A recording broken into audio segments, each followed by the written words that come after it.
Compressor parts. The centrifugal compressor achieves a pressure rise by adding kinetic energy to a continuous flow of fluid through the rotor or impeller.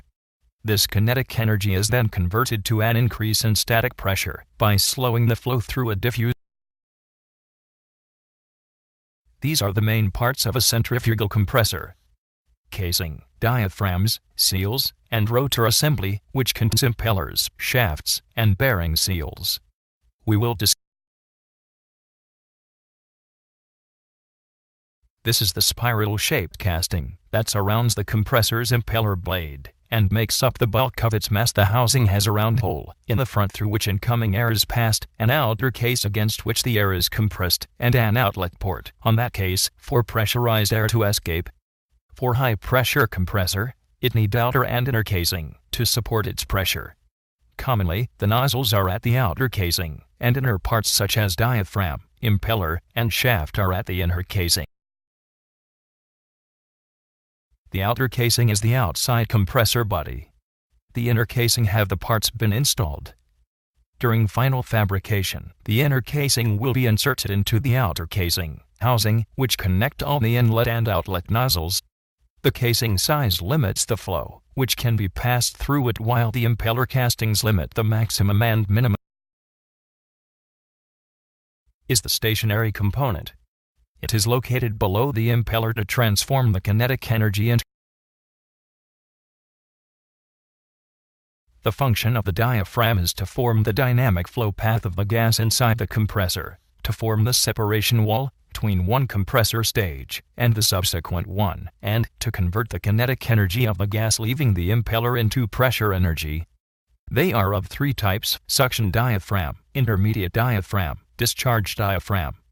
The diaphragm is generally made of cast steel. However, based on operating conditions, alloyed cast iron, forged steel, or stainless steel materials are. The basic function of the centrifugal compressor rotor is to impart the required compression energy to the gas.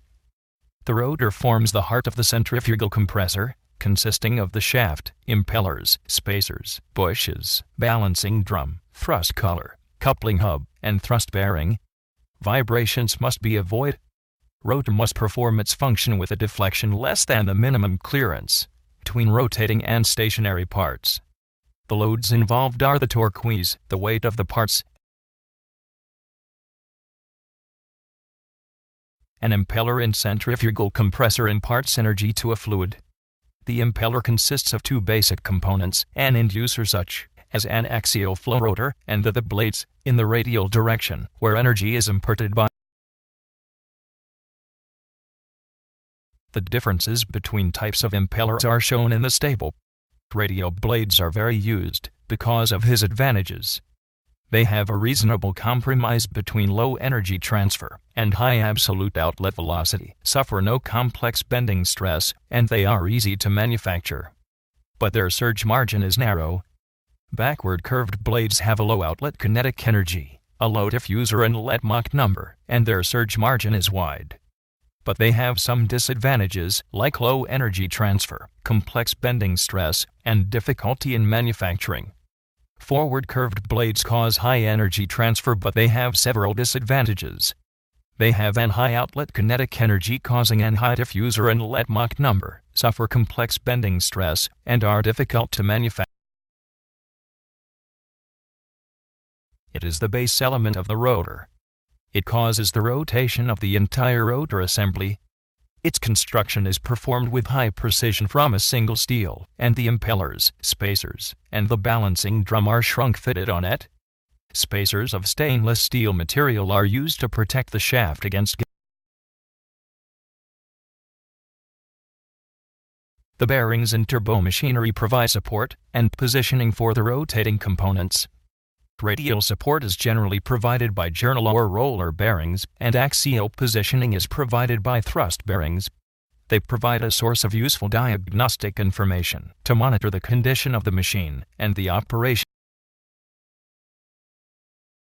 Radial bearings are designed to withstand forces in the direction perpendicular to the axis. The most important function of a thrust bearing is to resist the unbalanced force in a machine's working fluid and to maintain the rotor in its position within. Seals are very important and often critical components in turbo machinery because they spin at very high speed. In order to prevent frictions and wears, seals play the most important roles for these matters. The labyrinth is one of the simplest of sealing devices. It consists of a series of circumferential strips of metal extending from the shaft or from the bore of the SHAF housing to form a cascade or annular orifices. The major advantages of labyrinth seals are their simplicity, reliability, tolerance to dirt, system adaptability, very low shaft power consumption, material selection flexibility, minimal effect on rotor dynamic, back diffusion reduction, integration of pressure, lack of pressure limitations, simple to manufacture and tolerance to gross thermal variations. A typical mechanical seal has two major elements. They are the oil pressure gas seal and breakdown bushing.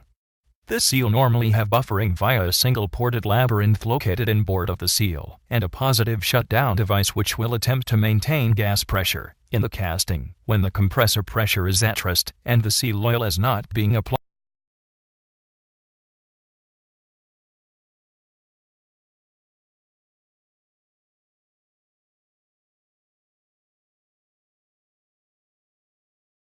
What is the function of the diffuser?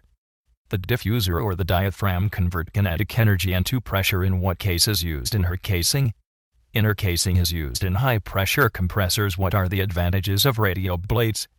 The main disadvantage of radial blades is the narrow surge margin. Are the bearings important to the operation of the compressor? Yes, they provide support and positioning for. Thanks for watching this video.